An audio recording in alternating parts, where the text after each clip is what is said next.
શિયાળામાં એકદમ લીલી અને સસ્તી મળતી કોથમીર ઉનાળાની શરૂઆત થાય ને ત્યારથી મોંઘી થઈ જાય છે અને વળી ચોમાસામાં તો માર્કેટમાં કોથમીર જોવા જ ના મળે અને જો મળે ને તો તે મોંઘી તો હોય જ, સાથે સાથે પાણીવાળી અને માટીવાળી હોય જે ઘરે એકાદ દિવસમાં ખરાબ થઈ જ જાય. તો અત્યારે શિયાળામાં જ્યારે કોથમીર લીલી અને સસ્તી હોય ને ત્યારે આપણે તેને એવી રીતે સાચવી અને રાખી દઈએ ને તો તે ઉનાળામાં અને ખાસ તો ચોમાસામાં ખૂબ જ ઉપયોગી થાય. તો આજે આપણે આખા વર્ષ માટે કોથમીરને એકદમ સરળ અને ઘરેલું રીતથી સાચવીએ.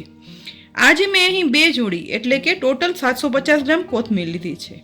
આખા વર્ષ માટે સાચવવા માટે જ્યારે આપણે કોથમીર લેવા જઈએ ને ત્યારે બને ને ત્યાં સુધી મોટા લીલા પાનની અને થોડી થીક ડાળીવાળી એકદમ તાજી કોથમીર પસંદ કરવાની. અહીં કોથમીરની જોડી ખોલ્યા પછી આપણે કોથમીરની એક ડાળી હાથમાં લઈશું. આ મોટી ડાળીમાંથી ફક્ત દરેક કોથમીરના પાન જ અલગ નથી કરવાના, પણ પાન સહિત અડધાથી વધારે એટલે કે પોણી દાંડી લઈ લઈશું. અહીં કોથમીરના પાનથી પણ વધારે સ્વાદ આ દાંડીમાં રહેલો હોય છે, માટે આ રીતે દાંડી તોડી અને એક વાસણમાં રાખતા જઈશું. આ જ રીતે એક ડાળીમાંથી રહેલી બધી કોથમીરની દાંડી લગભગ અડધીથી પોણી તોડી અને લઈ લઈશું. તેની સાથે આ ડાળીની એકદમ વચ્ચેના ભાગમાં એકદમ નાની અને કૂણી કોથમીર હોય છે, જે ચાખું ને તો સ્વાદમાં બહુ જ મીઠી લાગે છે. તો એ ભાગ પણ કટ કરી આપણે સાચવી લેવાનો છે. આ જ રીતે બધી કોથમીરને ફોલી લેવાની અને અંદર કોથમીરના પીળા પાન ક્યાંય પણ જોવા મળે ને તો તે કાઢી અને અલગ કરી લેવાના. અહીં મેં બધી કોથમીરને આ રીતે વીણી લીધી છે. તો હવે થોડી થોડી કોથમીર હાથમાં લઈ એક ઊંડા પોળા વાસણમાં પાણીમાં આ કોથમીર એકદમ સરસ રીતે ડૂબાડી અને ઘસી સાફ કરી લઈશું. અહીં બધી જ કોથમીરને સાથે પાણીમાં ના સાફ કરતા થોડી થોડી કોથમીરની ડાળીઓ છે ને તે લેતા જઈ અને પાણીમાં ધોઈ સાફ કરશું, જેથી તેમાંથી ધૂળ, કચરો, માટી બધું છે ને તે વ્યવસ્થિત રીતે દૂર થઈ જાય. કારણ કે આ કોથમીરને આપણે આખું વર્ષ માટે સાચવવાની છે, જેથી તેમાંથી માટી, કચરો દૂર થવો ખૂબ જરૂરી છે. અહીં સાફ થયેલી કોથમીરને હવે આપણે કોરા ચોખ્ખા કિચન ટોવેલ પર ફેલાવી દઈશું. આ જ રીતે ધીમે ધીમે થોડી થોડી કોથમીરને લઈ અને પાણીમાં ઘસી અને સાફ કરતા જવાની છે અને કિચન ટોવેલમાં ફેલાવતા જઈશું. અહીં ધીમે ધીમે બધી કોથમીર પાણીમાં સાફ કરી કિચન ટેબલ પર ફેલાવી દીધી છે અને હવે તેમાંથી પાણી દૂર થઈ જાય ને ત્યાં સુધી કોરી કરવા રાખશું. અહીં કોથમીર સાફ કર્યા પછી પાણીમાં તમે જોઈ શકો છો કે તે થોડું ડોળું થયું છે, એટલે કે આટલી સાફ અને ચોખ્ખી કોથમીરમાં પણ થોડી ના દેખાતી માટી તો હોય જ છે, જે પાણીમાં સાફ કરવાથી જ નીકળી જાય છે. લગભગ પોણો કલાક એટલે કે 45 મિનિટ પછી કોથમીર એકદમ કોરી થઈ ગઈ છે.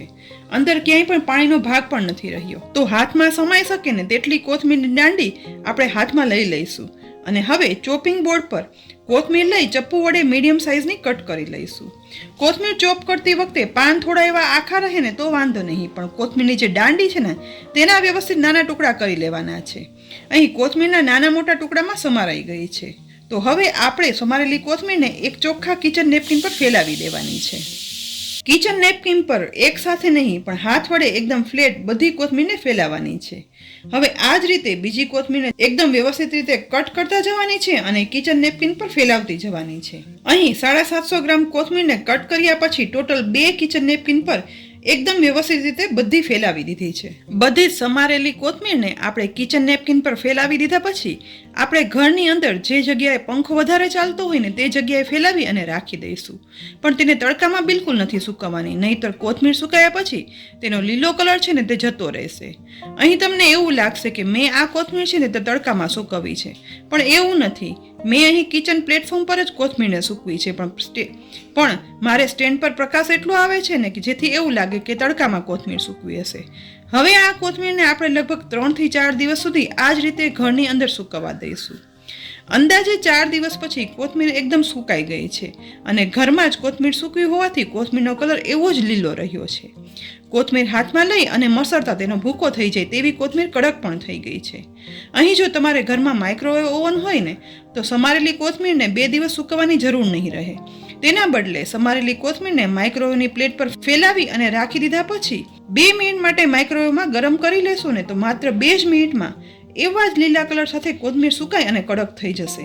પણ દરેક ઘરમાં માઇક્રોવેવ નથી હોતું, માટે મેં આજે કોથમીર સુકવવાની આ રીત શેર કરી છે.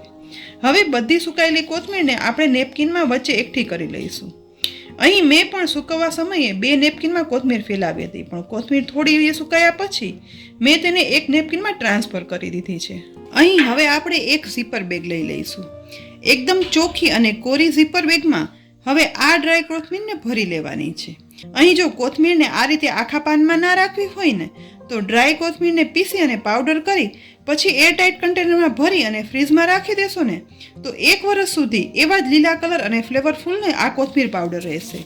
પણ આજે તો આપણે કોથમીરને સાચવવી છે, તો બધી કોથમીરને ઝીપર બેગમાં ઉમેર્યા પછી આ ઝીપર બેગને સ્ટેન્ડ પર રાખી અને પ્રેસ કરી બધી હવા બહાર કાઢતી જવાની છે અને ઝીપર બંધ કરતી જવાની છે, જેથી તેમાં અંદર જરા પણ એર ના રહે.